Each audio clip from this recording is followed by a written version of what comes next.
And we're back. We're absolutely back, 100% back. Which is loading in. Two still missing of the spectators. I don't even know who are all the new spectators. Thunderstorm. Okay, a new one in there. But it doesn't really matter. Game number 1 went to Maruchan, just as we actually expected. But I'm not saying the Los Bricarditos, they played bad.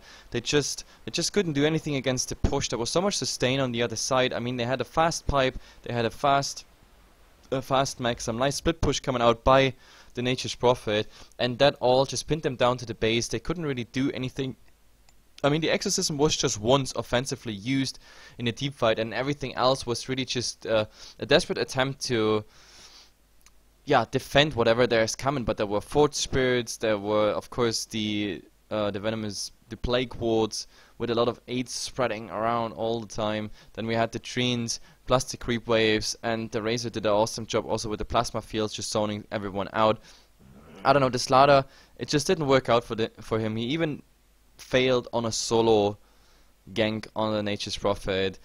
All in all, Maruchan just a bit better. I mean, mid and offline, it was all good. It was relatively equal, the farm, but the tri-lane versus tri-lane, even though I thought with the free stuns they had, they might actually make something happening, but on the other side, they played really well and just turned it around. Even though the first blood went to the Pricky team here, in the end, it was just not enough. Like, Slaughter died for it, and to be honest, that was a really bad omen already for him in the game. Either way, we are here watching Join the League Season 3 Division 2 America. My name is HeflaTV, and you're watching HeflaTV 1. On HeflaTV 2, there's still the Compass versus, I forgot, team. If you want to watch this, then go there. And if not, you just stay here with me and enjoy game number 2. And the interesting part is, of course, can Los Bricarditos, now that they are on the dire side, can they change something? That's always the good side about 2-game series, that each team is on each side once. I mean, Maruchan, they profited a lot. Like, I mean, they were on a dire side. They got the Roshan pretty much on cooldown. Only 2 Roshans were necessary. The third one would have been even with cheese if the game would have dragged on, but yeah, they had the benefit there. Obviously, they benefited so much from that Roshan. You even saw that they delayed their second push, even though I thought they had everything to push. They delayed it, but yeah, they wanted to have the Aegis on Stylo there, because obviously Stylo is going for the YOLO plays, and yep, it worked out. Double Aegis on the Invoker, twice being used. But before all that, they got the objectives down. Either way, we have to look in the draft. Batrider again being banned out. They just hate that hero, I guess. Now the Razor. So Kachop has nothing to play with this time. I'm wondering what else he's gonna get. Lycan and the Doom on the other side. Absolutely standard picks. And I actually have to see if the music is off in the background, because that would mean I could actually smoke, which makes me a happy person. Because for all those who know me from the private stream, Hefla, yes, Hefla is a chain smoker, horrible chain smoker. But yeah, it seems so. And it's getting too warm anyway in here. But yeah, on the other side, we have now Shadow Shaman being picked up, as well as the Nature's Prophet. So Maruchan, they stay on their pushing trip, it seems. So that is already Master Open Wards, as well as the Treants out. But on the other side, we have the Tidehunter now. That's our candidate for the offline, obviously, with the Anchor Smash Kraken Shell build. And then we have, of course, the huge Ravage, which could play a role in the team fights, or a huge role even. The Nature's Prophet being really fast on building a Maelstrom into BKB the last game. And I don't know, like Maruchan, they seem to not hesitate when it's like, hey guys, there's a Ravage on the other side, let's go for BKBs. Because in the fights they were just executing it much better, more and better solo plays coming out, and overall that all led to pretty much winning even the fight with always better trades. And the item choices are really always a direct counter to whatever Los Bricarditos pick. But now, okay, they get some push potential for them as well. A Venomancer, looking forward in what position this is gonna be. But Tidehunter and Venomancer, of course, that is nice for positioning. The Tidehunter with the initiation, Ravage, let's say 3-4 people in one spot. That means the Venomancer actually has time to go in with the Poison Nova and get out, get the hell out. And maybe even with the nice positioning, he might get a 2-man or a 3-man Gale. Of course, apply the Poison Sting as well, and that's then triple 8s. And with triple 8s, that's, yeah, you died 3 times faster, unfortunately.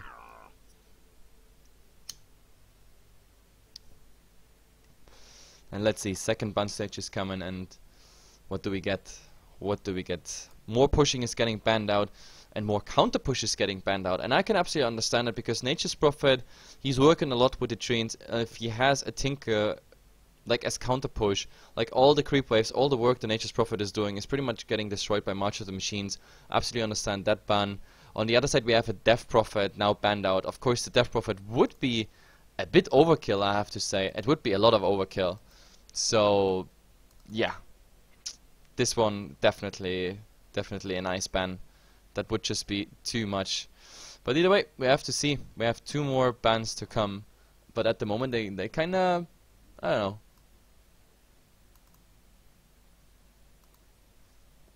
They kinda still hesitate. Look at all the time they used.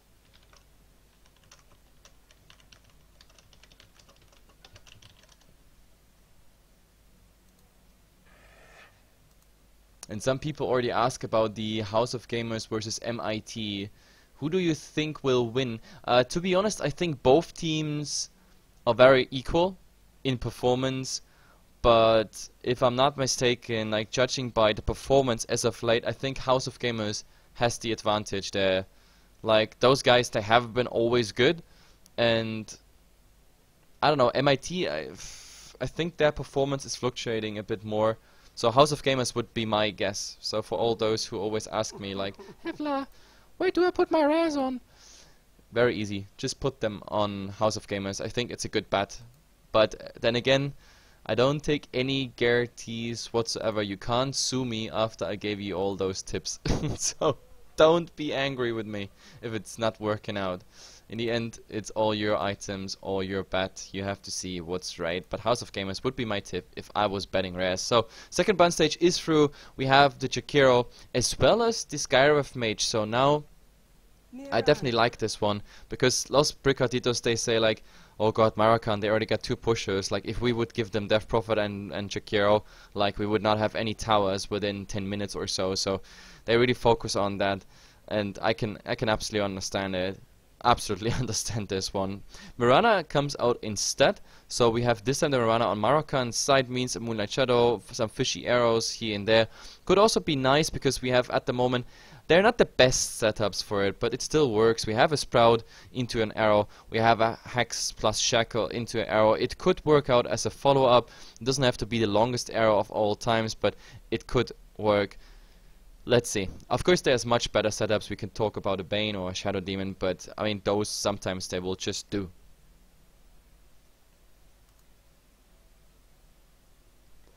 Sure win newbie.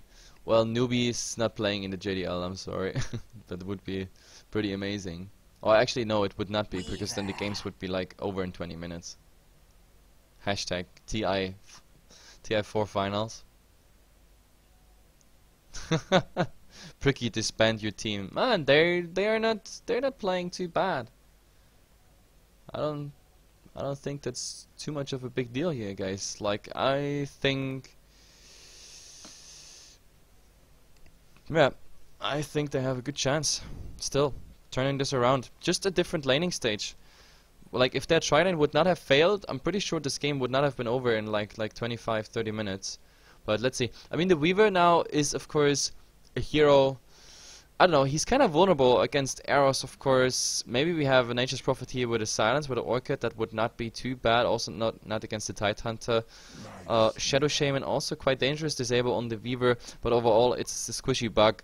And let's see if we get something out. What's, of course, interesting is now Lifestealer pick by Maruchan. I love it, actually. And now that we just talked about Newbie. Newbie is one of those teams who brought the Lifestealer back in the meta. Like, not many people actually, or not many teams, pick it up.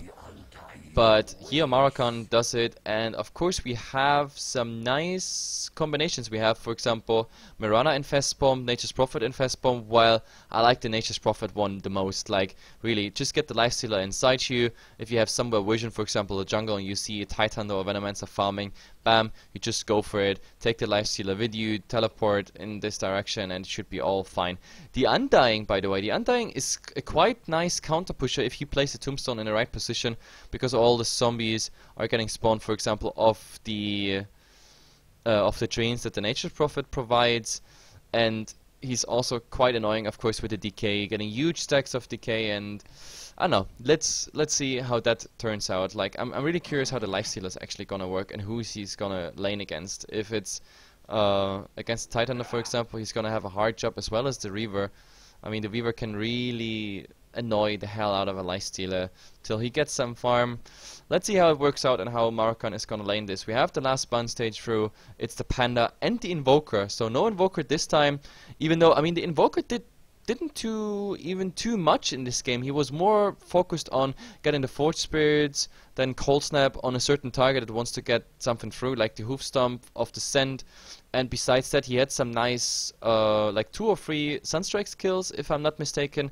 Some were also, unfortunately, like soaked up by 2 people. I would say the impact of the Invoker last game was limited, but he was, of course, one solid member of the team. It's not like he was just AFK jungling or something. He was definitely part of the team and did his share, but he was not one of those Invoker where you can say, like, oh yeah, that's without that Invoker, that game would have been lost. So, I don't know. So, not too much of a great loss, I guess, even though I think he would have fit in this game. But since the Invoker is banned out, they go for Storm Spirit instead. That's fine with me. So I'm just trying to catch up on the chat. Here, House of Gamer, listen to the caster. Yeah, it's always good if you listen to the caster. That's what we are here for, that you guys listen to us.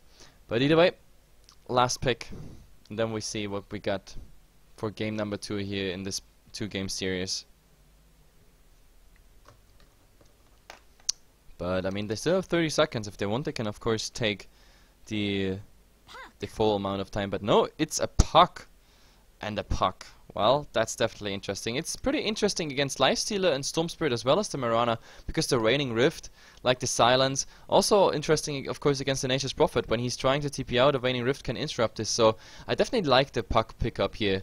I definitely like this one. There's a lot of heroes that are vulnerable against silences. Of course, we have the Storm. He needs to be not silenced, obviously, because he wants to sap out all the time. Also the Lifestealer. If the Lifestealer gets a Raining Rift opening on him before he can rage or infest or whatever, then it's a bad start for him for sure. The same goes for the Nature's Prophet, of course. We have the Dream Coil as well as the Raining Rift that can prevent him from TPing out. So I don't know, maybe we're gonna see another BKB here on the Nature's Prophet just to make sure he doesn't get ganked too often. But either way, we're gonna introduce the teams really fast. We have Kachop this time playing here the Lifestealer, from Razor to Lifestealer, M3 playing the Marana. We have Nahuva on the Shadow Shaman. In the mid, we're gonna find Stylo on the Storm Spirit, from Invoker to Storm Spirit, also a nice transition.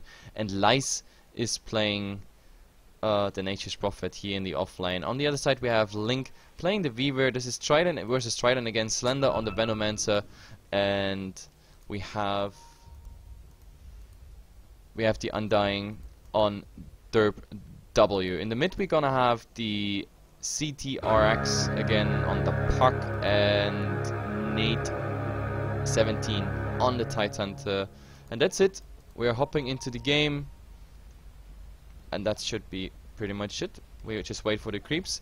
Not really anything happening, because at the moment Maruchan, they don't have a lineup where they are interested in early gank, and therefore why would they do it? Have some blocking coming out, of course. Here the sentry ward is gonna take care of this camp for sure. There's a double damage drone, and Brickies, they actually see this one, but they're not picking it up yet. And to be honest, right now the Marana might actually be faster there. That's pretty weird not to pick up this double damage drone. Like, I really think some of them should go for it, but no, they're not.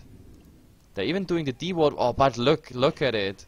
The range, it's not enough. It's just about here ending. So in the end, he doesn't really get it. But of course, now with a double damage and the arrow nicely put here on the Puck, that could actually be something, because the Puck, he's so low HP. He's so low HP. And therefore, yep, if that arrow lands and we're gonna see it flying, Oh, face shift out. He was expecting this one. Yep, he was absolutely expecting this one. I mean, obviously, it was all under the ward. He knew that one is coming, so he was absolutely just waiting for it. Either way, so Trident versus Trident, the Marana is going back, and, well, let's see. Let's see. So far, the Tidehunter is not doing too well. He's still finding here and there some farm, but yeah, of course he's trying to get close to the Nature's Prophet to get the Anchor Smasher up, and then the harass damage is really limited. Now we have some fourth and back D-warding, but this D-ward war, it was won by Prickies here. Their ward is remaining here, and yep, the decay spam starting on the lifestealer, and this one is actually quite dangerous. Like if you stack up to 3 decay stacks, which you can if you really do it on cooldown, that's a lot of minus strength. I mean, the level 1 is fairly limited, but oh, we have a nice arrow here. It is actually on the Weaver, but he was already in the Chikuchi, so he's just ending up there being stunned. Okay, and the music in the background is starting again, so we have to close the windows again. Ah, is that annoying? That's when you live in the wrong place. But yeah, oh, we have Decay Gale harass here at the moment on the Marana, but that is also level 1 Gale. It won't do too much. The puck is actually gonna find a haste rune, and yep, they're heading towards the Nature's Prophet. This one is gonna be really dangerous. But yeah, he has 1 point in Gush, so he is slowed. Where is it? We don't have a Waning Rift, but we have the orb damage. This should be the first blood, yes, and the puck is gonna get it. So this is definitely a nice start this time here for Brickies. There was a tombstone in the meantime, and Lice, he's like, oh guys, no, wait, we got we got pause needed because I just died.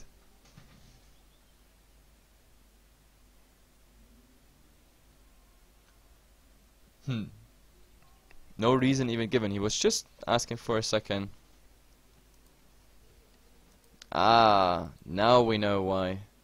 Now we know why. It is the Shadow Shaman actually who's having some sort of problem, and therefore he has to reconnect. Fine. But yeah, it's definitely a nice start now for the puck. I wonder if he is going for the face boots build, but of course he has now a nice gold boost. He already could afford the bottle before, and now he just gets his brown boots and has even 300 gold on top of it. The Storm Spirit, of course, he has far less at the moment. Like he is now with that first blood gold coming to the puck, about 400, 500 gold, like having a disadvantage there. It's a bad start for the Storm, of course, because the Storm is a hero that needs to snowball, but so is the puck. And I don't know. Let's see what's coming. It definitely creates some space for the Tidehunter here top, and therefore, yeah, it should be all fine. I mean, 9 and 2. By the time the Nature's Prophet is coming back, they should, yeah, he should get those 3 CS up. What is he going for at the moment? Nothing really explicit. Maybe he's gonna go for the Arcane Boots here on the side for Prickies, so they have some mana sustain. This time we definitely need some mana sustain on Maruchan. I'm betting the Shadow Shaman might actually go for something like that. At least Arcanes on him would be interesting. Maybe even the Marana, sometimes we see that coming out. And Shadow Shaman just reconnected back to the game and says GG.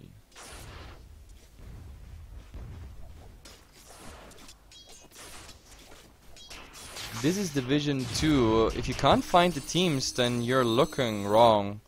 Like, you can definitely find those teams in Division 2, because this is a Division 2 match. We would not stream any division lower than Division 2. Like, since Join Dota decided to get a Division 2 on the tickers, we decided we're gonna cover the Division 2 games as well, because sometimes they're really worth the cast. But oh, do we have a go here? No, it's just the Weaver putting each and every Gemini attack he can into the lifestealer to harass. But yeah, HeflaTV is only casting Division 1 and 2 games, and 2 also only for the reason that, yeah, sometimes we really have nice games here.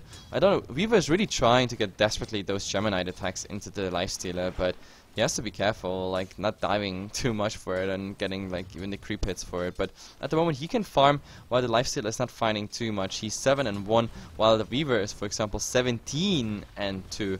That actually hurts. That really does hurt. This Trident so far not really working out. So we also didn't see any attempts of an arrow coming out. Like an arrow on the Weaver, arrow on the Venomancer. It could really work out. Then again, yeah, we have now Soul Rip 1 point into it. That means with a Tombstone Soul Rip combination, and like 2 creep waves sitting next to each other with a lot of creeps still there and alive, that means a lot of healing coming out on one target by the Undying, and I'm kinda afraid that this might happen. But yeah, Storm Spirit is gonna pick up a double damage rune here in the mid. That's definitely gonna help him. Let's see when he's gonna use it, and if he's actually gonna use it, because after this creep wave, he is definitely gonna be level 6, and with level 6 he might actually rotate into the bottom lane. I'm pretty sure they could get a kill, even though the Undying, like with all that decay spam, he has, of course, a ton of HP. That's the problem. Like with 2 stacks of decay, he has almost 900 HP. And therefore it's quite risky. At the moment the Mirana, I think the Mirana could do some more harass, to be honest. Like she is ranged, she has a high range anyway, so why not going for some harass on the Weaver, on the Venomancer whenever they are close. I don't know what he's afraid of. Maybe he doesn't want to go like give stacks, like decay stacks on the Undying, but eventually he will find them anyway on the Lifestealer, so you might as well just harass the hell out of them as much as you can. But the Lifesteal, of course, whenever he goes close, there's Geminite attack, there is maybe a Gale, Poison Sting, of course, as well as Decay just waiting for him.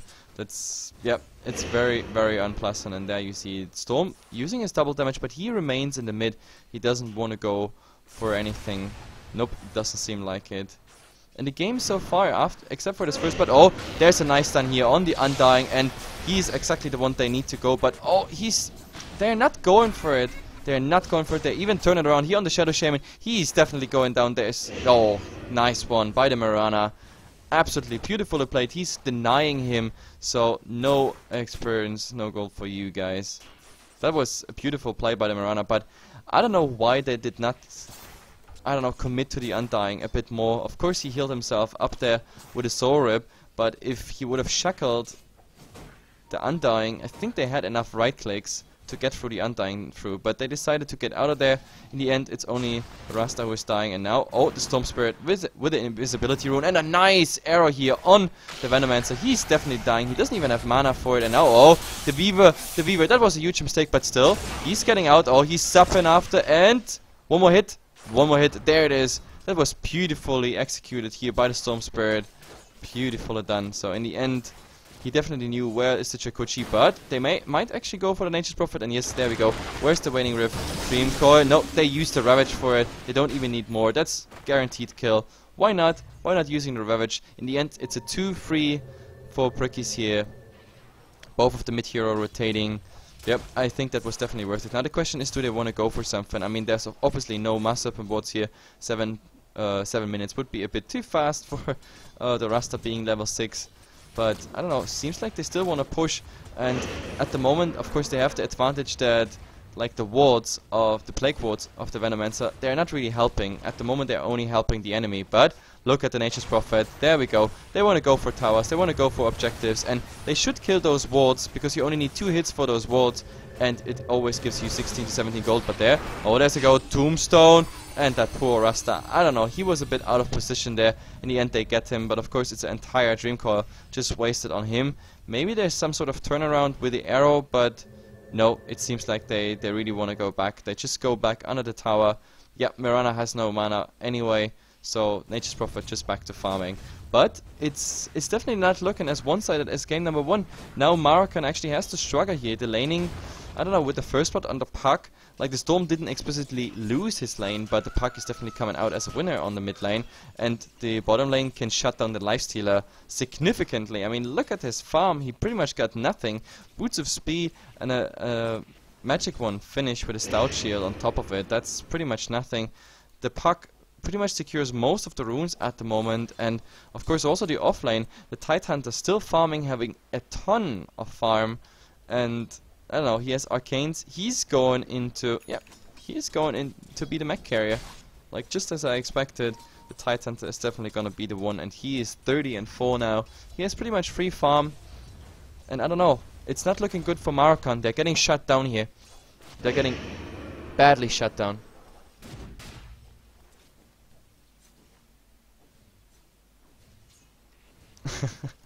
Someone is asking, did Bricky really win? No, they did not win, as you can see in the score. Just type, of course, exclamation mark, score, and that's all it is. And oh, they want to go for the puck. And do they have enough? Yeah, there is a Dream Coil used, and oh my goodness, I can't even believe that. But the Storm, he's gonna die. He's getting stunned. In the end, it's a 1-1 trade, but a small advantage here, of course, for the Storm. But oh, in the meantime, they go for the Venomancer. There was an arrow that actually hit, and now, of course, with the Infest, they get him down. The Weaver being super low, but using his stick and the Zorub on him as well. They're gonna focus here on the Undying. He's definitely going down, and all that for the sake of the Weaver actually surviving. So it is here in the bottom lane. It's a 2-for-1 trade. In the mid, it was a 1-1 trade, but with the advantage, of course, on the Storm Spirit, because first of all, he got the kill earlier, which means he was present there to get the XP, and the puck had a killing spree, which means also like increased gold gain there for the Storm Spirit. So yeah, I was just talking about Maruchan not being in too much of an optimal position, but they strike back in the mid, and here in the bottom lane, the presence of the Nature's Prophet makes it definitely possible. Like, his ultimate was helping there, and yeah, it seems like they're gonna go for more on that tower. But there is of course a Weaver, and the arrow actually hitting you on the Weaver, and the Lifestealer already getting through, but Zorub healing him up, and they definitely have to go back now. But do we have a Dream Coil? No, Dream Coil is still 15 seconds, but with the Orb, actually, the Nature's Prophet, he gotta be careful there. Poison Sting, the Weaver is just following him, but he doesn't have mana, anything. Geminite attack, there's a Hex on the puck, and they want to go here maybe for the Rasta. Rasta's trying to juke, but he's definitely going down with the decay and all that spam. It's just a Rasta going down. I don't know, at the moment he plays really the role of the scapegoat for Team Maruchan, and I guess it works out. The funny part is that Bricky's, the Tidehunter, he's just not bothering with this game. He's like, hey guys, we don't care, let our Tidehunter farm, because he's gonna get that mech pretty much soon. There's nothing in the stash and nothing in the curio. Actually no, the headdress is there, Iron Branch Buckler recipe, which means in 40 gold we have a mech finished on the Tidehunter, and with that mech, well, the mech can definitely help. There's an arrow, not connect. Oh, actually it is connecting on something. It is connecting super long on the puck. There is so a panic tombstone is coming out, but yeah, that one, it's just there to secure that the puck doesn't get sneaked up. Here's the tombstone. Unfortunately, it doesn't have any, like the standard tombstone looks pretty boring. Like, he doesn't have any items. Like, there's some nice tombstone items where you can improve it. But yeah, I'm really worried about the Lifestealer. That's what I'm worried the most about at the moment in this game. So we have the mech done on the Tidehunter. We have the Ravage ready. So I'm just waiting till he TPs. And look what's happening here. This is ratting power at best. And he's just TPing out after getting that tower. Oh, but we have a fight here top. There has been. Oh, nice infest here. And they want to go for the Venomancer. Storm is just clearing this up. But with this Ravage, there comes the turnaround. One down, second down. And even the Lifestealer has to follow up. The arrow is not going to hit anything. He can only run. But even with all the right clicks, there will be soon a gush. But I don't think they even need the gush. He's just buying a bit time now. Turning around, trying to eat through the Undying, and we even have the Weaver chasing the Marana, but she's out of mana, but she has stick charges if she wants to. She has stick charges. Too bad he didn't use that a bit earlier, and now maybe there's a turnaround. Oh, there's a nice stun here on the Weaver. They can definitely get him. Where are the right clicks? There's the Hex. Weaver, you're just a bit too greedy, but overall still a good fight for Brickies. They did a nice turnaround there. They waited, and of course the Tidehunter just coming in. Now we have the Venomancer Gale on the Nature's Prophet and just some harass damage, but that's pretty much it. But the puck is rotating in. No Dream Coil, but of course he has the Blink Dagger initiation with a Raining Rift, which is level 3. That's, oh god, that's a lot of damage. Like, Nature's Prophet, he gotta be really careful. And there, he's coming in from the side. Right click, he's blinking in his way, but no, he's not going for Waning Rift, and I don't understand. I really think he could have killed him here. That's 210 plus 280 with the Venomancer there in range, and the Nature's Prophet only having 500 HP there, plus minus the right clicks. I think that could have been enough. But okay, I guess he didn't want to commit, because for example the Storm Spirit might have been there, and he just baited that TP. At least the Lifestealer is now finding some sort of farm. The tower bottom, of course, got killed by the Nature's Prophet, backdoor actually, and now, oh, he was TPing in. Does he get anything on the Weaver? Oh no, the Ravage, I say. The Sprout is not hitting anything in the mid. Marana under pursuit. She got Gale, and debuff everything on her, but with the haste drone, no, she doesn't even get that arrow to cast, and that means now tier 1 tower might be under pressure. But of course here with the trains and everything, they might trade for a tier 2, even though it's not the fastest. Titan is coming in, Weaver is there, and now we even have the Undying, so they have to retreat. There will be already Gemini attack, harass on the Nature's Prophet. Oh, they turn it around. There it is, the silence though. The Rasta is again the first one to fall, and now the Weaver is just going for a bit more. The Swarm is coming out, but it's not hitting anything. No, actually there will be a bug here on... Oh, look at it, the Storm coming in, getting the Weaver, but with the Titan being there in 2 seconds, he has the Ravage. Once that Rage ends, he actually can go for it, and there we have it. It's actually perfectly timed, so the Puck is getting that kill, and oh, we have the Infest of the Lifestealer coming out. There is still Moonlight Shadow, so he gets away at least under the tier 1 tower. Oh, but the Orb hitting him. He might actually get in range, but oh, he ends up in the trees. This is a dangerous position he is in here. But yeah, Lifestealer of course is TPing out, but that arrow, the arrow here of the Marana hit, and now, yep, is he actually managing it? Yeah, Puck, that was a bad move. Being stuck here in those trees, not managing to dagger out. A really bad move. In the meantime, we have the Nature's Prophet actually being under trouble. He doesn't have a TP, which means he can't TP out. The question is, does Weaver actually commit to this? He's walking under the tower.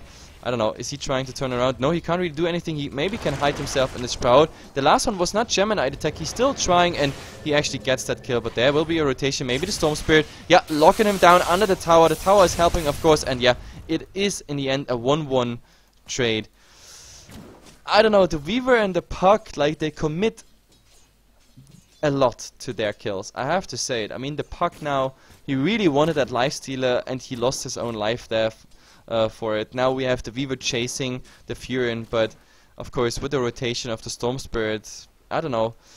It's of course bad giving the Storm Spirit this farm, and the Weaver did not get much out of this Furion kill anyway. It's not a high value target as in levels, because his lane was not too optimal anyway.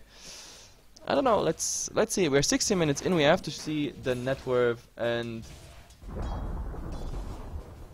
yep, Storm is just getting the tower top, and we... Oh, that was the wrong hotkey. There we go. 2k, but declining for Brickies at the moment in experience.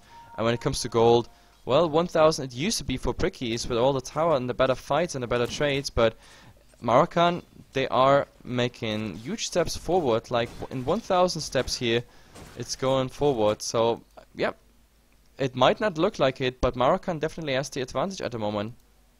Like their progress on graphs, it looks much better than what Brickies is doing, regardless of how Brickies is doing when it comes to the laning. And now, let's see what we got. Do we have TPs here for top? Yes, we do. And there's one TP.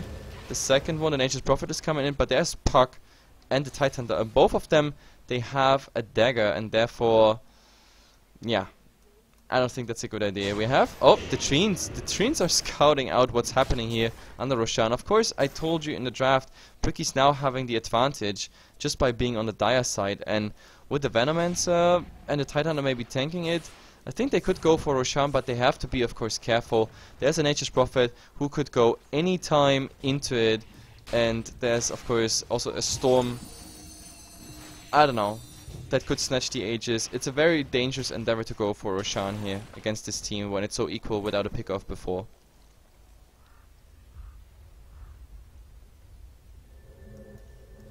And now let's see, what's their goal? I mean, the Shadow Shaman, even though he died pretty much each and every fight, somehow he still managed to get a dagger together. That's the fun part. Dagger, there. Oh, they have to be careful though with their chicken. It's going pretty much across the map, and it was seen here by this ward. But let's see. Oh, in the mid, the Storm. The Storm, oh, he really tries to get away. He has to use pretty much all his mana. There is a nice arrow here. Unfortunately, of course, the Storm Spirit already has no mana, but yeah, it's some nice harass here on Puck. And let's see. They're spamming out here on the Rasta. The Titan saw that all happening, and in the meantime, the Rat is on again. Just pushing towards the tier 2 tower already, and someone is asking, oh wait, do we have a go? No, this is just a hasted Storm Spirit just playing with Brickies. But someone is asking, how do you make those faces? Just type Kappa, K-A-P-P-A, and that's it, and then you see the Kappa phase. and spaces, of course, in front of and afterwards, not combined with any wards. We have now a smoke here on El Brickies. Is that a nice engage? The puck not having the highest... Oh god, the Storm Spirit. There is an infest bomb, but is the Storm getting out? No, he was silenced, but... Oh, it's not enough to get the puck down, and now also the Lifestealer in trouble, of course, with the next decay. Maybe he guesses right.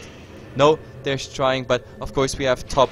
There's already split push happening, so this is a Storm Spirit kill. Nice little...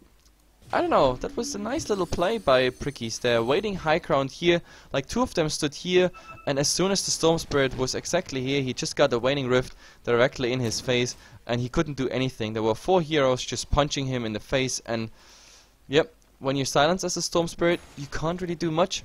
That's the biggest problem. Unfortunately, he didn't get the Orchid off on the puck.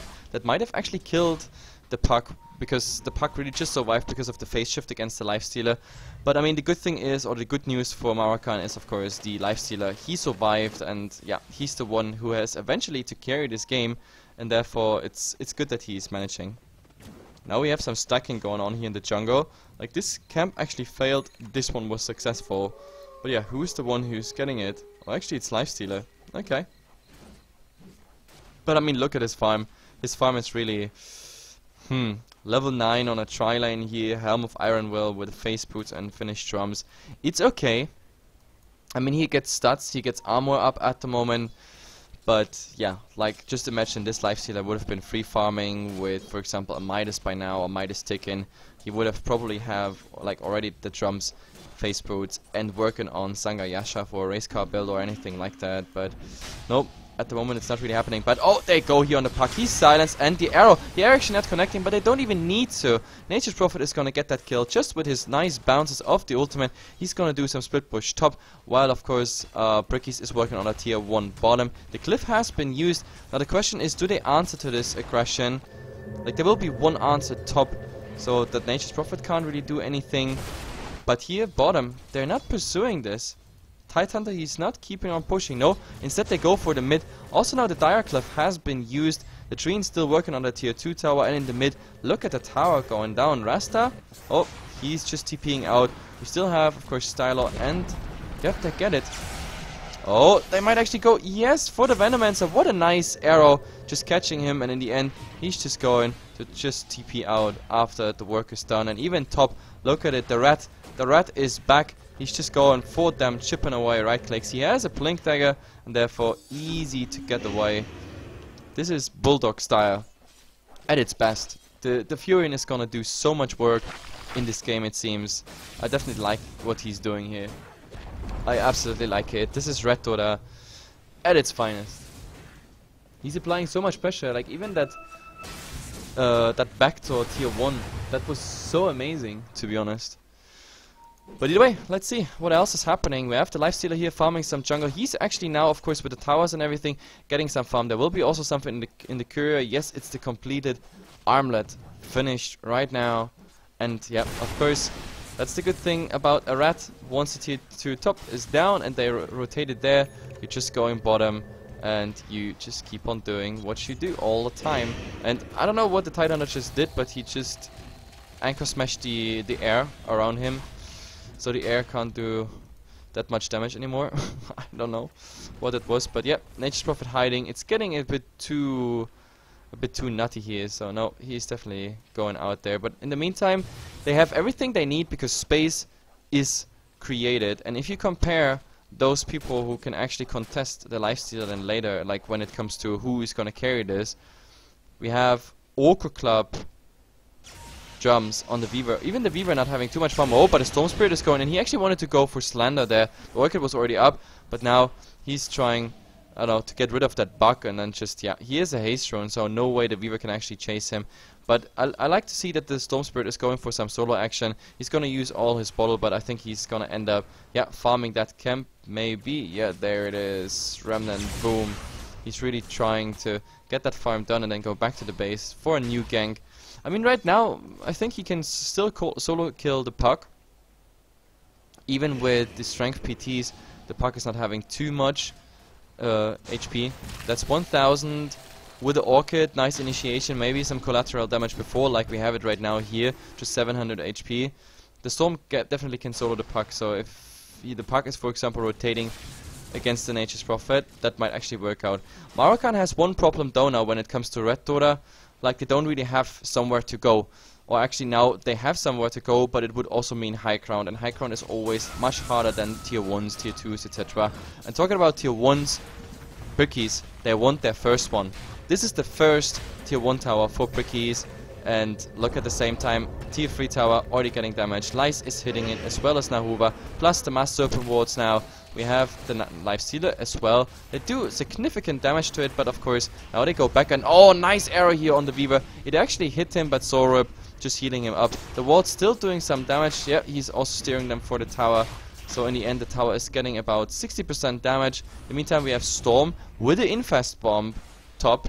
Okay, that might be actually interesting. The puck might learn his lesson if he really wants to jump him there. But yeah, we gotta be careful. What else is happening? We also haven't seen a Ravage for about ages. I don't know, the Storm. Pretty ballsy what he's doing here.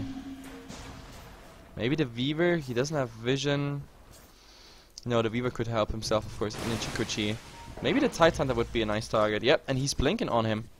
But of course there will be 3 people behind him now following up, and now they blink on the Weaver. They can't really decide, and of course in all that time the Lifestealer is in the Storm.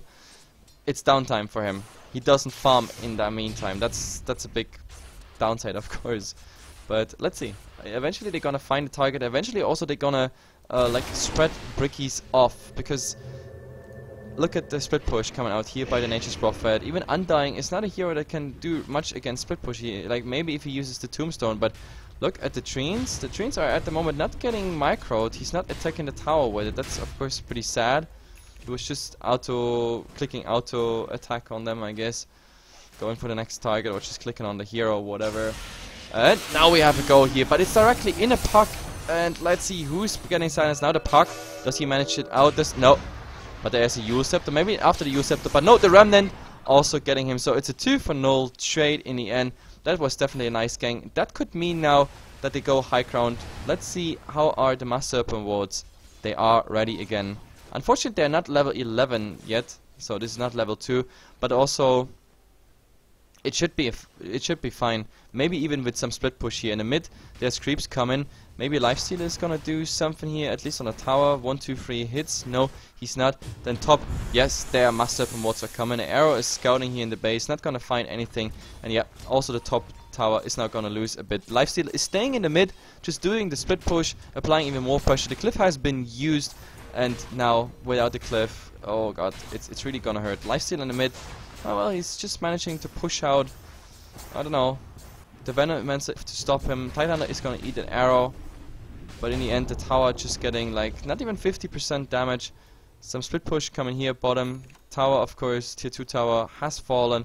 So at the moment we see a triple split push on 3 lanes. They are trying to get Brickies down slowly but steadily. But to be honest, there's still a lot to fear, because Brickies, I don't know, I'm waiting for that Titan to really go in and go for a big fight.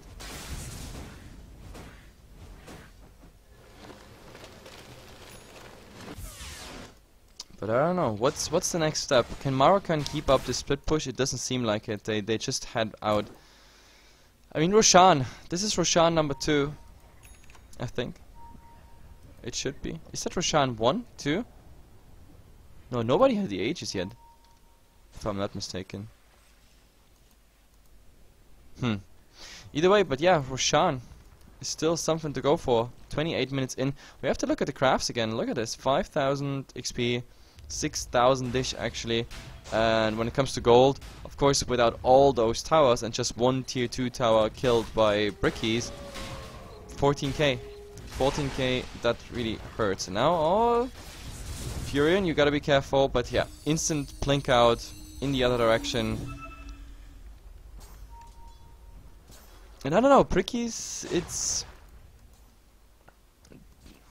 I can't even describe it. I'm lacking words for it. I'm looking for a way how they could get out of their base, how they could get some farm up, but the problem is the Weaver is not finding anything. Also the courier, by the way, was killed. I forgot to mention that. That was like when we were all in a hurry with a lot of other stuff. And look at the net worth. Like the Furion at the moment, so high in damage. He got, I don't know, I think he got 4 tower last hits in summary. Like, he got some kills with the ultimate, and of course he's using the ultimate on cooldown at the moment as well, just to pin down Brickies. And in the meantime we have the Lifestealer farming, and the Lifestealer, like in comparison to the Weaver, just getting a lot more damage up at the moment. The Weaver is still working for the past 10 minutes or so on a BKB, but this endeavor is failing horribly at the moment. I don't know, like, I'm really looking for a solution, but to be honest, the only... Oh, and there we have it, Weaver being silenced. Is that enough? Is that enough? Yes, it will be. The Orchid is just taking him over. The Storm is not gonna risk to stay longer. He really wants to commit. It was risky though. It looked like he might survive, like, with the Orchid, with a tiny bit HP, but nope, the Orchid tick was in the end enough. And yeah, I was just talking about the Weaver, and the Weaver having farm problems. Look at this. Now we have Mithril Hammer and the Casual Orchid Club. 700 something gold he had before, now he only has 500, and this is opening, of course, Maruchan all the opportunities they need to, going for the Roshan. It seems to remain an uncontested Roshan because he's going down by the time anyone could go in, like the Tidehunter. No, they're just blinking. They're like, guys, damn it, we were too late, and without the Weaver it's no point fighting anyway. So you have a Tidehunter, with an awesome laning phase, but in the end you're just not using it. Like, we haven't seen a Ravage for the last 10 minutes, 11 minutes, 12 minutes or so. They're just not fighting, and the split push of Maruchan is real, but now smoke on both sides. Infest Bomb is also up, and do we see something happening now? Oh, the Ward actually scouting them, and a nice Ravage here onto. They're getting obliterated, but the Storm still going in. That's number one down, and the Weaver actually managed the time lapse, so that's a lot more HP to knock down. But of course the Lifestealer, now with all that, they actually get the Tombstone down, but oh, there's so much damage and so much AIDS at the moment. The Storm Spirit, he's gonna use his Aegis because he wants to be full mana again. Now, again, a new Sprout here on the Weaver, but they don't have any vision. But the Storm Spirit, of course, is going. And Remnant hitting on 2. And now, oh, with all that, yeah, he wants to go for more. Oh, he goes for even.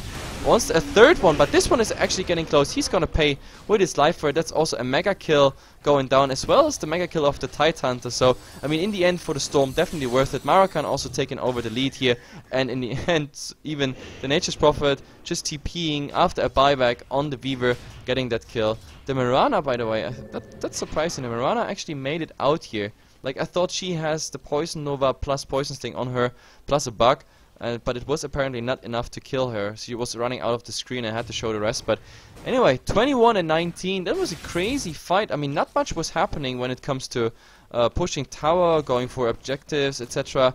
But the fight as such was crazy. Like, nice instant burst on the two targets they got there. That was all Waning Rift plus Ravage. That was a sick combination. But with the Storm and the Orchid, he was just going nuts there. Now we just have to see. I'm trying to read some chat because the team fight is just playing. Report Weaver. Yeah, report Weaver. Weaver no Lincolns. Oh god. Yeah, I guess, to be honest, like, you guys are right. Like, in the chat, I think the Weaver Lincolns would have helped here. Or just finishing that BKB also would have helped. But the problem is he's just so far away. He just doesn't get any farm. And with the Storm Spirit, I don't know. It's just not working out at the moment. The Storm Spirit with that Orchid, it's just too crazy. But let's see. Oh, what is he blinking forward here? He has too much mana to spend.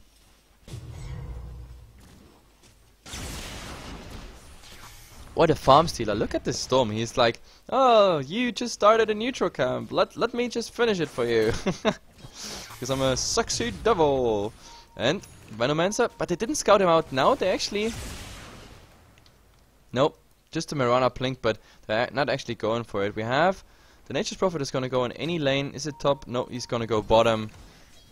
And he has now Hex done, Mjolnirs, and of course the Plink Dagger for split push. Even the Mirana, like for support Mirana, doing quite fine.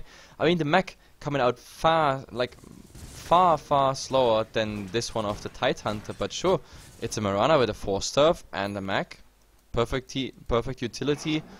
Giving the Moon Knight Shadow to the team, like providing walls and whatnot, and on top of that, even his arrows were amazing so far. I mean, the arrows really, like, they helped the team so much. Long stunts on the Weaver, long stunts on the Puck, and even stunts in the fight, sometimes shorter ones though there.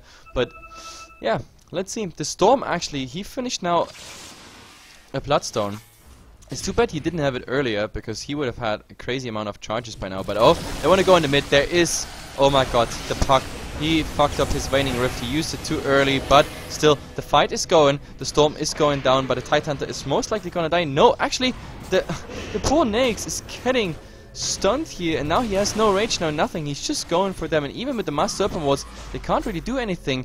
Brickies is trading here, 0 for free, but I don't know. Unfortunately, the Nature's Prophet did not manage to get anything done in the meantime. Like the mid tower on 50 HP.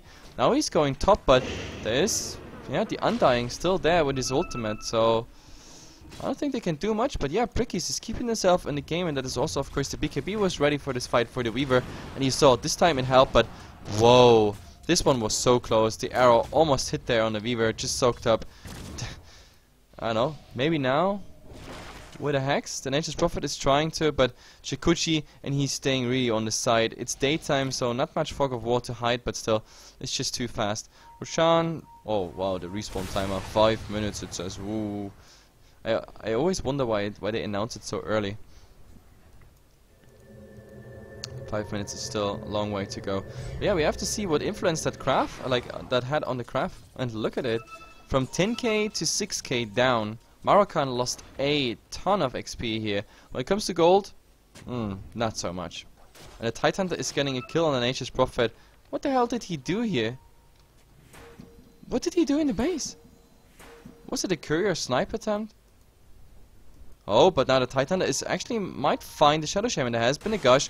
Now the Weaver is coming as well, and I don't know what he's trying to do, but the Moonlight Shadow is coming out. Is there any vision? Oh yeah, they definitely have vision. With the Undying, he went directly in the wrong direction. Like, without the Undying, maybe they would have gotten the kill, but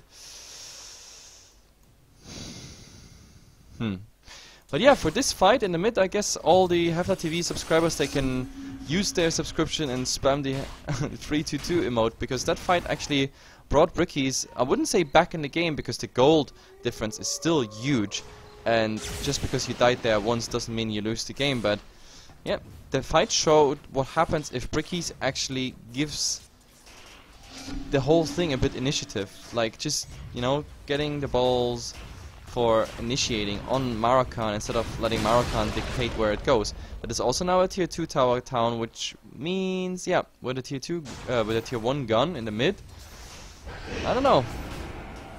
The split push at the moment stopped, of course, because the Furion is not there.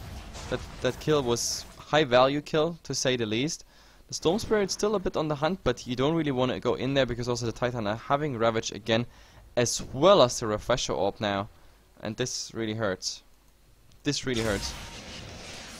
This, I don't know. I don't know what they're gonna do against the double Ravage. I mean, the first Ravage might go into the Rage. The second Ravage is probably gonna hit the Lifestealer. We have one BKB on the Storm, but this one is, okay, it's 9 seconds. But we definitely have the Mirana and the Nature's Prophet being stunned. The only thing I can see this Ravage not coming out is by really fast disabling the Tidehunter, as in keeping it in Vortex and hexing as soon as the Kraken Shell, for example, pops in. But you need to have like really fast reaction, and the Tidehunter most likely, if he's on an attack, is gonna spam this. He's gonna hammer his Ravage button, and that way I think the Ravage is gonna get through either way. But then again, the Lifestealer also finding some farm, so it's all good. But let's see what Brickies is gonna do about this game. 21 and 24. Maruchan, I don't know. They're a bit stuck at the moment. They're not really sure what to do. Roshan, still 2.5 minutes till we know exactly when he's there. And maybe now, mid initiative. No. Seems just like the Weaver is starting to get some farm. I mean, BKB was done. Now another Mithril Hammer after this nice fight and 2 towers. 1 tower actually only, and I don't know, like Desolator soon. I'm sorry, that's something is my nose. Whoa. I'm not sure if I have to sneeze or cough or something like that, so I'm hovering over my microphone mute button. But first we have a smoke here, and I think we're gonna go directly in a fight. Is that? Oh yeah, they're going the Weaver. They actually have vision on the Weaver, but unfortunately it's just missing. And now with the Dream Coil on 2, oh, Ravage hitting on 1. There's the follow-up Ravage. These two definitely going down, and I don't know, the Tidehunter, yeah, is gonna even chase a bit more. This is again the 2 cores pretty much out by Brickies. It's really too bad because at the same time there's not any split push happening by the Nature's Prophet. Like, he could have gotten the tower. Okay, tower in the mid just got killed by the siege engine, but I don't know, he's not as effectively split pushing as we had it in the last game. And that's of course a big downside.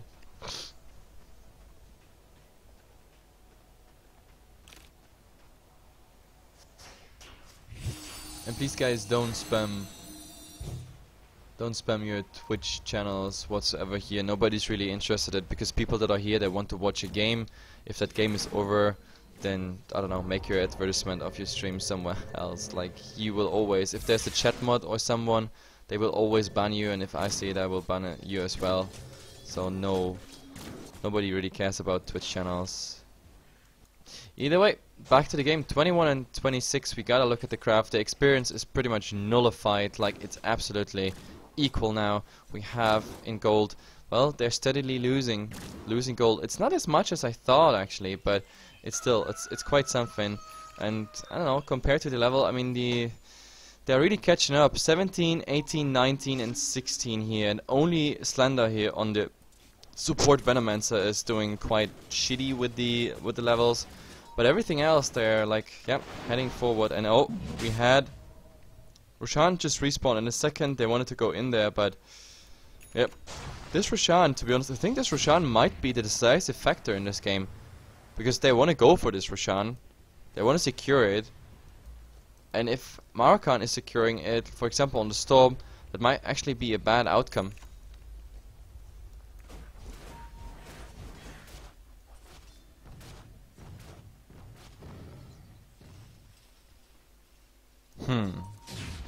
Both teams not really showing any initiative.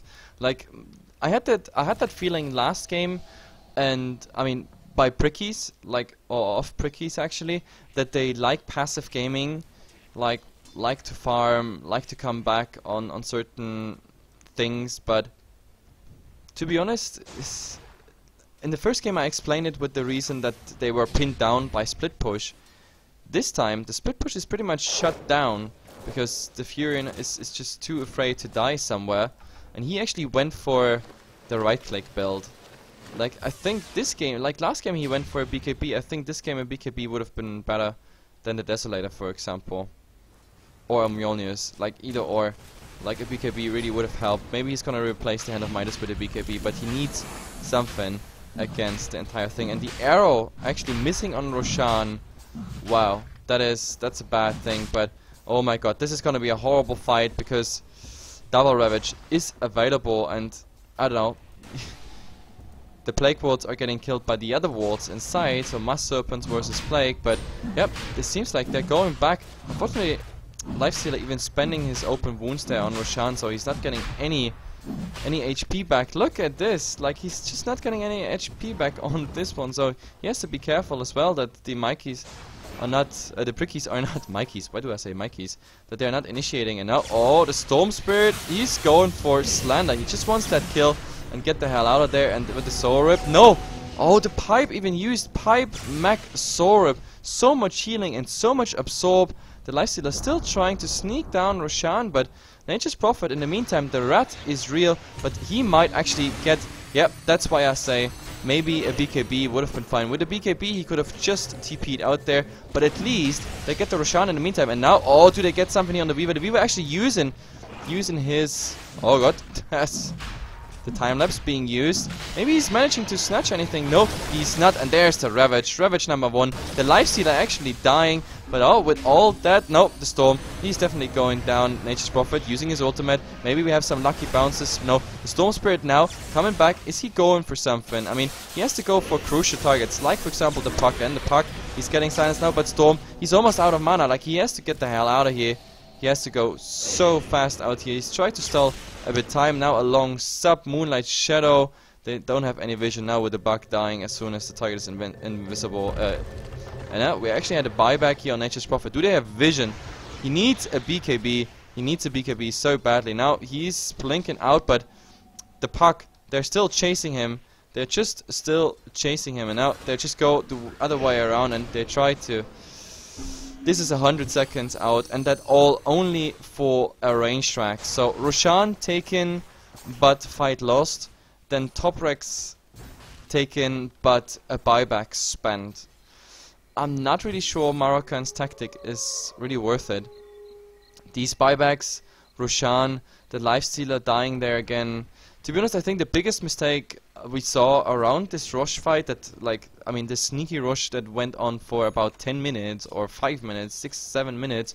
They tried to go in and out for all the duration of the Master Awards, but the biggest mistake was really like that the open wounds went into Roshan's magic immunity. Like someone else should have spammed something before that, or like put anything on Roshan just to see. Just to get the lifestealer some health back, but let's see, we have an invisibility rune here. Nobody is really scouting it out. The Shadow Shaman at the moment trying to place a ward. He's actually managing it. Did he see that invisibility rune? No, he did not. Like that on Storm Spirit actually might be interesting. He only has to be, of course, careful with the Undying because he has a gem. But 9 kills now is Bricky's in lead. Maruchan still getting here and there some objectives. I mean the creeps were getting that tower. We have now here, this tower was shredded as well as the range track, so slowly but steadily they are getting what they're coming for, but I'm afraid they pay too much for each and every objective done, because look at the XP. The XP is not really funny. 6k now advantage for Brickies, and the gold, well, the gold is still quite constant, so okay, you make bad trades but still a decent farm. I don't know, in the long run it might actually work out, why not? The Weaver, though, the Weaver is getting stronger and stronger and really dangerous as well. Like, I mean, Desolator paired up with the BKB only on 7 seconds, but still, like, he can go for a ton, and they're even going to counter ward. The Undying hasn't been dying for ages, like, he's also getting tanky as hell. I'm getting worried. Now we have Shiva's. I don't know, the puck is just going for disable and for a BKB as well. The first time he already used it, and I don't know, let's see. Furion TPing bottom, just trying to make some pushes happening. But I don't know, it's Maruchan. I don't know if they really can red this through. They need to red Dota a lot here. That's the biggest problem.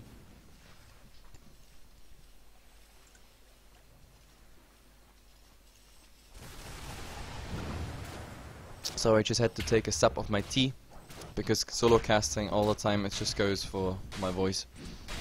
And it's not even the last game, there's still another game following.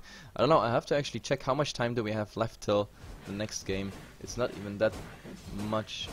House of Gamers vs MIT, no, still 1 hour, so yeah, this could theoretically still go for a long time. Everything is good, everything is good.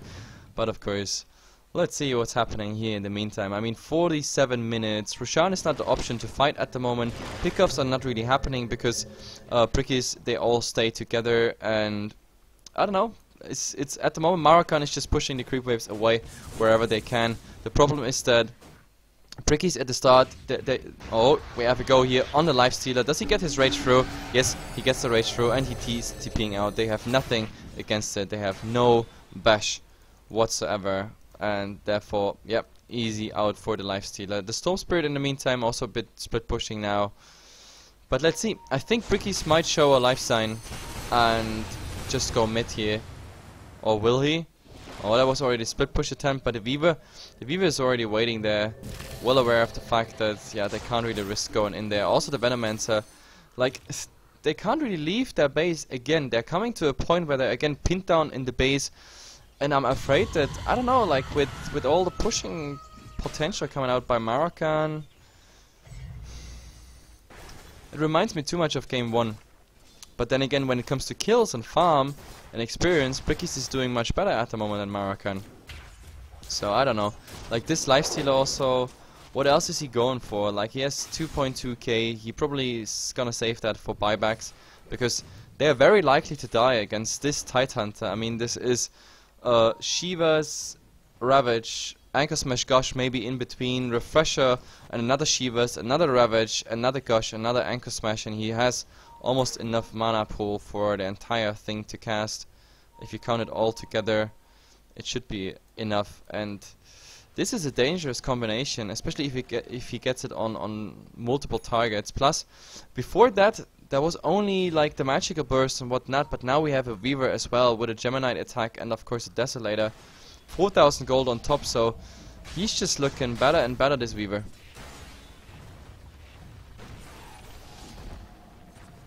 And do they find Storm? Oh, Storm. Oh my god, Storm. There, he uses BKB, turns around with the hacks, trying to do some damage here on the puck, but yeah, he has to go out for sure. And there, he's just TPing back. I mean, all these actions, they are all buying some time, but then again, the Storm has to use BKB cooldowns for that. That was an 8 seconds BKB.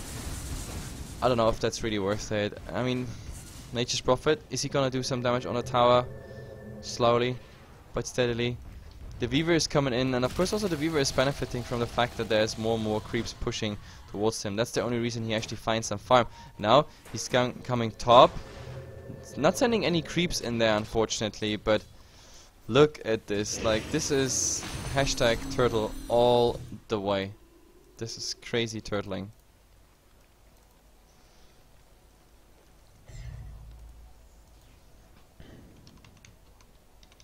Just had to write or give the turtle emote into the game, because this is a turtle game. This is just a turtle game. Like, Brickies, they are like, okay guys, let them split push and everything, we just get stronger, and they think they win this game by really just turtling out, going for a huge fight, and then going into like a huge counter push, maybe like baiting out the buybacks, and maybe even save some ultimates in the first fight to just go for a second fight against no buybacks, and that actually might give them, like, I have to agree that, like, as boring as that is at the moment to turtle this one so long and so extremely, but I think Brickies is right. If they get the proper fight while defending tier 3, oh, there's an arrow. Oh, almost. Top, but no.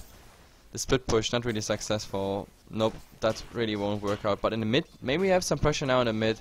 Maybe a go by the Storm Spirit. He's already hitting the range tracks. They're trying to get some pressure off. There's the Mass Serpent Wards, but man, you gotta micro them. At the moment, it's just hitting. Oh god. Top. We actually had, yeah, Nature's Prophet now having a BKB. Does he stay here? Mass Serpent Wards being now used to hit the racks, but to be honest, that was some bad micro of the Rasta. If they wanted to really slow siege this, they could go for the range tracks, but the Mass Serpent Wards, they just got instantly farmed away, and now we have a go here on the Nature's Prophet. He doesn't have a BKB, and that means they can pretty much easily go for it. And look at it, he's slowed, gosh, silenced, nothing really happening. In the meantime, we have the Storm in the mid, maybe doing some damage here on the range tracks, yes, and it seems like this. And yep, the lifesteal is coming out, the range tracks is going down. Maybe they want to go for even more, and there it is. They are just TPing out. 2 Ravages being used. It's just, in the end, it's just gonna be, yeah, the Rasta's just gonna do it. And Rex is down. It's unbelievable. This is unbelievable. Maruchan is actually doing it. They pay with a Rasta and a buyback of the Nature's Prophet for range tracks in mid. This is number 1. And of course, melee top. And even a bit, the creeps did some damage to the tier 3 tower bottom. So I can't believe this, because I actually give Brickies at the moment the advantage. Like, if they would just go for a frontal attack and the Venomancer would make sure that there's like a huge jungle of wards defending the base. I think he could even solo defend against the Nature's Prophet, but with this, they're really slow sieging them. I think Maruchan, they watched a bit too many Alliance games. This reminds me so of Cloud9 versus Alliance on the TI, where I casted the game. That's pretty much the same thing. We had like a 98 minutes game where Alliance was just coming in the base, doing like 200 damage on something, going out, coming in again, doing pretty much the same. And here we just have the same scheme. Like we have the range tracks was firstly focused, like whenever you just got a free shot on it, and then you went for it. But now with this Roshan, the Roshan who just spawned here 53 minutes, it's also the 3rd Roshan, meaning a cheese is involved. we actually might see a change of pace.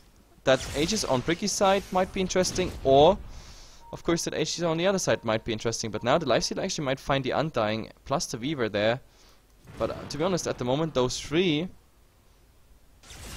I have the feeling that Maruchan should fight right now. I mean, they should fight right now as enforcing a fight, because they have everything they need, and on the other side we have Refresher on cooldown, Ravage on cooldown, and knowing that these cooldowns are out, I totally think you should definitely go for something. Secure Roshan, or go kill that Tidehunter again, kill someone else, but instead they go for Roshan, and look how fast it dies, of course. Roshan with the Desolator, -7 armor in the mid. Oh, the Storm Spirit is just, you know, making some sort of distraction. The Weaver actually scouting this out. Is he gonna go for a Swarm? Nope. Oh, he's trying to. He's really trying to. He's popping the BKB, but now, oh, a second BKB. The puck is coming in. No time lapse being used. First Ravage. He doesn't have a second. Now he has it. He can use it. And yep, there we go. Another Ravage. This is bad, of course. The Lifestealer already being down, and they're still working on that puck.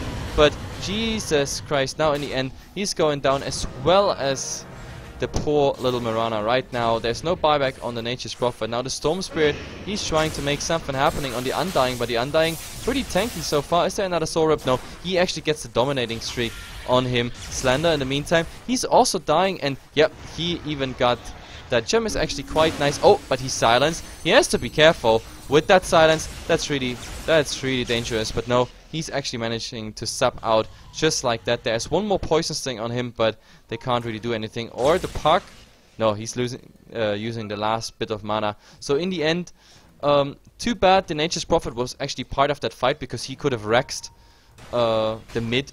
So maybe the split push would have been better in this fight.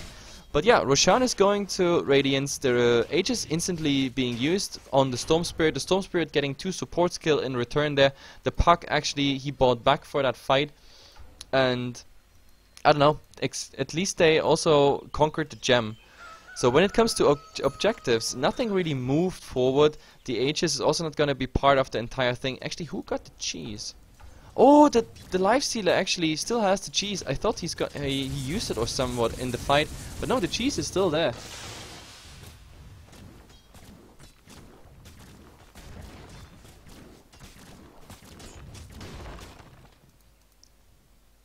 Ah, wonderful tea with honey. But yeah, let's see what's actually happening here. The Storm Spirit now going also for BOTs, and what is that Perseverance for? Is that a Linken's? Is that really a Linken's? I'm not sure if I agree with this, but sure, why not? Revert, just TPing out here, okay, that's also interesting. Now the Nature's Prophet is back, and we have to actually check when is his buyback available. Actually in 50 seconds, so all he needs to do is, like, in the next 50 seconds get some gold, wait that 50 seconds, and then actually if there's another one of these fights, the Nature's Prophet can do a ton of things happening when it comes to Red Dota. Like that mid-rex, that will fall too easy. Then again, of course, we have a cliff, and that cliff can buy a lot of time, crucial time. But let's see, I mean, this was like an all-out fight that spread in like 1,000 directions in the mid, around this Rosh pit. But as I said, I really think redding down the base would have been a better choice there. But let's see, next fight they're definitely gonna do it. I mean, they already have to deal with empowered creeps, of course. Creeps that are hard to kill, and creeps that are working their way forward, getting the small building stuns, and then sooner or later also hacking down the tier 4 towers. And yep, I think Maruchan, they don't want to wait too long. Like, buyback is ready on the Nature's Prophet, but I think he needs a bit more gold. If he loses that gold, nah, I guess it should be enough. Mirana, by the way, also managed to transition into a bit more damage. Like, I forgot to point that out. Like, she actually finished a Mjolnir, so the Mjolnir's buff, of course, on someone is actually helping, as well as the attack speed, of course. She can also give that to creeps, like when she's pushing, and now it's actually funny to see. Oh, but top, there's a fight. They want to go on that Storm Spirit, but oh my god, the Storm is actually going down. He didn't even get to use the BKB. Now the Life Stealer is trying to work through. Oh, he's stunning the Weaver. It's really getting close with the Weaver. Is he dying? No, Soul Rip plus the Mac just getting him done here. Whoa, whoa, whoa. But of course, in the meantime, they have to use the cliff. The tower is losing 50%. In the mid, there was unfortunately no split push happening, but still, like 50% of the tower gone again. And Brickies, they need to push. They need to push, because eventually, at another 20 minutes on this game, and the base will be down. Like, they get objective after objective, and unless it's a range, a melee Rex, nothing is regenerating. You don't have a Dream Protector or something like that, so this 50% is gonna stay, and after that he's gonna Rex like the range Rex like we have it here in the mid. This one will also go down, and then it's just about like committing to the melee Rex till you get like mega creeps, and this is happening very soon.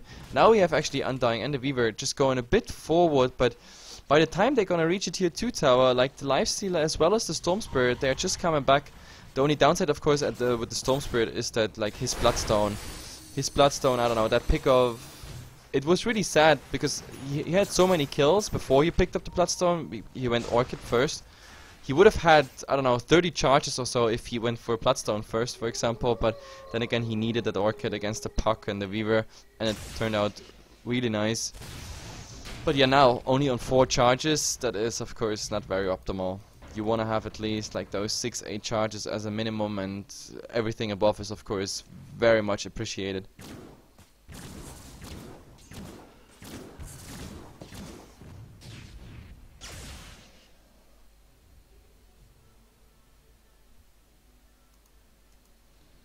So 60 minutes, 61 minutes in.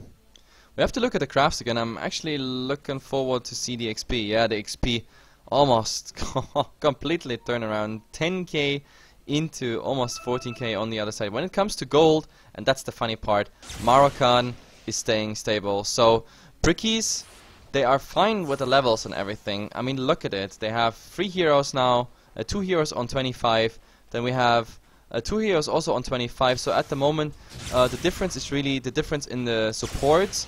Like the Marana needs some more levels. So this graph is not saying anything soon anymore. Like, if this game is continuing 10 minutes, then the graph is gonna go back to Maruchan's side, because then everybody will be like 25, except for Slander here on Bricky's side, and yeah, then Maruchan can just catch up easily. And to be honest, I think we should see the Shadow Shaman. Yeah, like level 16 on him would of course be nice to see. Aghanim Scepter is out on him, so very strong Mass Serpent wards. But to be honest, I think they should somewhere call, like, get a fight, get involved in a fight, maybe even suicide there, and then the Rasta should just smoke up, go around or wrap around with the Nature's Prophet, just pop those wards, get the creeps in.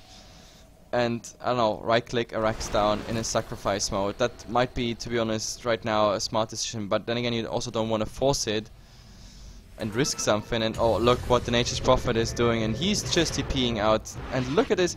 He has, at the moment, enough damage. This is enough damage to actually go against Back to Protection. And top, we have the Storm Spirit. Oh, but he gotta be careful. Lincoln's out, but they used a second spell. Waning Rift is coming now. Oh, he doesn't get the BKB off. He's dying again. That was stupid. That was really, like, I don't know, giving away too much. But Nature's Prophet is coming in. Look, he's working against the Back to Protection and the tower. Tower is on 1 HP. I can't even believe it. 1 HP. This is perfect. This is perfect. This is karma. The rat is gonna get this game. He's having so much damage, of course. The Roshan is gonna spawn within, yeah, the next some seconds. But the problem is with the Storm Spirit not having even buyback. This is a huge problem. This is a huge problem.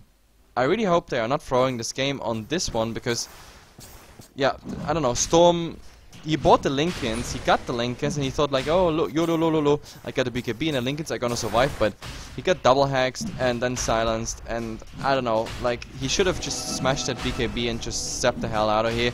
We're gonna have a Weaver with a Divine Rapier, of course, now with the Aegis. So, what else do you want? What else do you want in this game? You have a Divine Rapier, you have a backdoor Furion who goes through backdoor protection. And look at it! No, but this is a bad timing. This is a bad timing. He's using the BKB just to get out. I guess he's gonna have so much money anyway that he's like, oh guys, you know, I can do that forever and I'll just buy a new BKB. Easy. But either way, like, all the tier 3 towers are down. The Nyx, like, he can actually disable the Weaver quite easily with the Abyssal Plate so that the Divine Rapier damage is not coming out. But this is so risky. This is so risky to pick even up a Divine Rapier here on the Weaver. And now maybe we have some sort of initiative. Now, maybe, with the cheese and the Aegis. Who actually got the cheese? It's the Undying. Okay. This game is gonna be good. It's gonna be good. We are 64 minutes in. One laner Rex is down, or one setter Rex is down. In the mid we're gonna have the range Rex.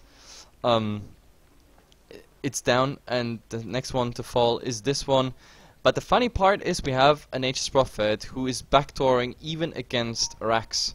And now, oh my god, this one is bad. Instant Hex here on the Life Stealer, Shivas, and a second one. Like, this is bad news. But at the same time, please look at what's happening here. And oh, he's barely getting out of this. Like, that was a lot of damage. He used again the BKB just to get out there, but the range Rex lost 50%. And this was even without backdoor protection, just for the fact that, yeah, creeps were inside the base. But I know they get, yeah, sure, they get the Life Stealer kill, but this Prophet is such a rat. It's like, I don't know. As I said, Maruchan, they must be Alliance fans, otherwise I can't explain this. Like, this is just crazy. So Lice. Like, I have to find out Lice's Twitter or so. I'm pretty sure, like, the first one I see there, he's following on Twitter, is Admiral Bulldog. It has to be. Or Art, or some other great Furion player. But he's doing work. He's doing work, that's all that matters. And now look at it, oh, the Weaver. The Weaver actually getting a kill here on the Shadow Shaman. Pretty nice one. But the Puck is guarding the Rex. That's funny. The Puck is guarding the Rex. Oh, but Weaver on the hunt. Second Chikuchi when he gets in range. That's of course dangerous. And he's just TPing out. There we go. Yep. So I don't know, with the Divine Rapier, and of course also the psychological factor behind it, that you're like, oh my god, he got Divine, like, what are we gonna do? I'm not quite sure. Like, Maruchan, they can rat a lot, of course, but this game is getting more and more out of control, in my opinion. But, oh, there he is going for Slender. This is, yeah, what a kill. Easy kill. This is also another gem. This is another gem being here on the ground. Or is that actually the gem? No, it's a second gem. So, they should actually get the courier up and running here for this gem. So they're going top here at the moment. Moonlight Shadow has been used. The Weaver being bottom. He has BOTs. They can go fast back. The same for the Titanhunter, but he has 10 seconds range. And now, look at it. Lice, just chipping away. Just chipping away them Rexes. Chipping away them Rexes. BKB on, half HP, and he's going for it. Now in the mid. All they have to do is go for the Rexes, but of course the Weaver is there. He's getting that kill. Also half HP here on this one, but the poor Life Stealer is actually getting hexed before he can do anything else. And the problem is Stylo and M3, they did nothing in that meantime. Like, they did absolutely nothing, but oh god! Buyback on the Prophet, and he's getting the range tracks down, but that means, oh my god, and in the mid! They're just going for it! They're just going for it! 2 siege engines and the Storm is just going there. Easy peasy. Mega creeps. But this is not over. Like, they can defend mega creeps as well, and the Weaver going for a push. But now Maruchan, they are the ones they are the ones that can actually just sit back and wait till the creeps do something. But I don't know, I just don't see this happening. Like, Slender versus Mega Creeps, it's just not working out. He got nothing. He got Aghanim Scepter Rush. That won't help him at all. But they're going mid here. This is going to be a base race. The problem is 80 seconds on the Nature's Prophet. I don't know, do they have enough time to stall this? Do they have enough time? Their cliff is still available. I don't think they're going to use this for this tower. And the Weaver is now coming with a second Divine Rapier. Are you freaking kidding me? Second Divine Rapier. Is this actually gonna be a turnaround? Is this gonna be a turnaround? Storm Spirit pushing the creeps into the base. Cliff being used. Once they got this tower down, they will go directly for the tier 4 towers. There will be an arrow, not stunning anything. The Storm Spirit being top, pushing out the other creeps. And of course the mega creeps in the base. They're going directly for the tier 4 towers, and they can't really do anything. There is of course a lifestealer. They have the Ravage ready. They have no refresher though. But look at this. All they need to do is go for that Weaver. But he's going for the throne. Look at it. He's going for the throne. There's a Ravage buying some time. It's going down. It's going down. Brickies is just turning this game around. I can't believe it. Double Divine Rapier on the Weaver, and they just turn it around. Against all odds, Maruchan gets mega creeps, but Brickies gets the win. What a freaking game. That is one of the best games I've seen in a long time. This was 1,000 times better than the TI4 final. God damn it. And this is Division 2. Join Dota League. And I don't know, I'm out of words. It was just amazing. Look at those stats. Look at those items. It was just crazy shizzle. Either way, this cast was brought to you here by HeflaTV. My name is HeflaMoke, and we're gonna have like half an hour break here on HeflaTV 1 till we go into the next game. It will be House of Gamers versus MIT, so I just have a bit time to actually, yeah, eat something. And I don't know, if you liked it, then of course follow us as well as on Facebook and Twitter. On YouTube I'm gonna upload those VODs. Like game number 2 is something you definitely want to share with your friends, so just hang on there, like it will be soon up on YouTube. And yep, of course if you want to spam some free 2-2 like on this game, then just subscribe here to HeflaTV. We got awesome emotes waiting for you. And yeah, congrats to all those who won the bets. See ya then for the House of Gamers versus MIT game.